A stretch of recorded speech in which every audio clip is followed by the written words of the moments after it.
Drama serial घर से जहाँ क्या नशवा अपनी माँ की शादी करवा लेगी आसिम अंकल से, और क्या अमार को नशवा से शादी करना पड़ेगी। तो ड्रामा सीरियल घर से जहाँ की आने वाले एक साथ में दिखाया जाएगा कि बिस्मा जो कि अपनी माँ की शादी के लिए बहुत बाजिद हो चुकी है और वह सबके सामने खड़ी हो चुकी है और कहती है कि मैं हर हाल में ही आसिम अंकल से अपनी माँ की शादी करवाऊंगी। पहले तो उसका चाचा बख्तावर काफ़ी ज़्यादा रोला डालता है, लेकिन बाद में उसे समझ आ जाती है कि यह लड़की रुकने वाली नहीं है, क्योंकि वो भी उन्हीं का खून है, वो जानता तो है। इसीलिए वो सोचता है कि अब नशवा इससे पहले कि कोई बगावत पर उतर आए, मुझे उसकी बात मान लेनी चाहिए। और इसीलिए वो अपनी माँ को भी समझाता है कि हम बिस्मा की बेड़ियाँ उसकी बेटी नशवा के पाँव में डाल देते हैं और बिस्मा के पास जो भी जायदाद है हमारे भाई की वो भी उससे ले लेते हैं। और इसीलिए वो बिस्मा से जब कहते हैं तो बिस्मा कहती है कि ठीक है, मैं आपको सारी प्रॉपर्टी देने के लिए तैयार हूँ।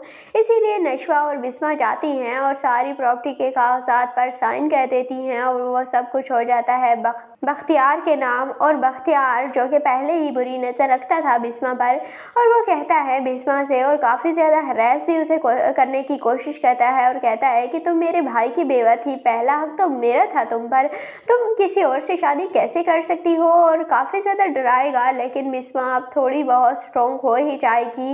वैसे तो वो शादी अपनी बेटी के लिए ज़्यादा कर रही है, क्योंकि वो चाहती है कि उसकी बेटी को सिक्योर कर सके। और बेटी भी उसे समझाती है कि जब तक आप खुद स्ट्रॉन्ग नहीं होंगी आप मुझे कभी भी सेव नहीं कर सकती। इसीलिए बिस्मा तैयार हो चुकी है शादी करने के लिए। और जैसे ही शादी होगी उसके बाद नशवा की ज़िंदगी बहुत मुश्किल हो जाएगी, क्योंकि नशवा को तो इसी घर में ही रहना है और उसके कभी भी दादी और चाचा अलाउ नहीं करेंगे कि तुम अब आसिम के घर जाकर रहो। और इसीलिए फिर नशवा की शादी अमार से तय कर दी जाएगी और अमार से नशवा की शादी होगी तो नहीं, लेकिन हो सकता है कि कोई मंगनी वगैरह हो जाए। दूसरी जानिब बुरहान नशवा को फ़ोन करता है और कहता है कि ये सब कुछ इतना आसान नहीं है जितना तुम्हें लग रहा है, और अब तुम्हें बहुत स्ट्रॉन्ग होना होगा पहले से भी ज़्यादा। और नशवा कहती है कि मैं स्ट्रॉन्ग हो जाऊंगी और इसीलिए नशवा अब खुद पर बहुत वर्क करेगी। वैसे भी वो बहुत स्ट्रॉन्ग है, हमेशा अपनी ज़िंदगी के सारे मुकदमात लड़ती आई है, तो ये मुकदमा भी बहुत जल्द लड़कर सुरखरू हो ही जाएगी। तो आपको ये ड्रामा घर से जहाँ कैसा लगता है कमेंट सेक्शन में अपनी कीमती राय का ज़रूर इज़हार कीजिएगा। और अगर वीडियो अच्छी लगे तो वीडियो को लाइक और चैनल को ज़रूर सब्सक्राइब कर दीजिएगा।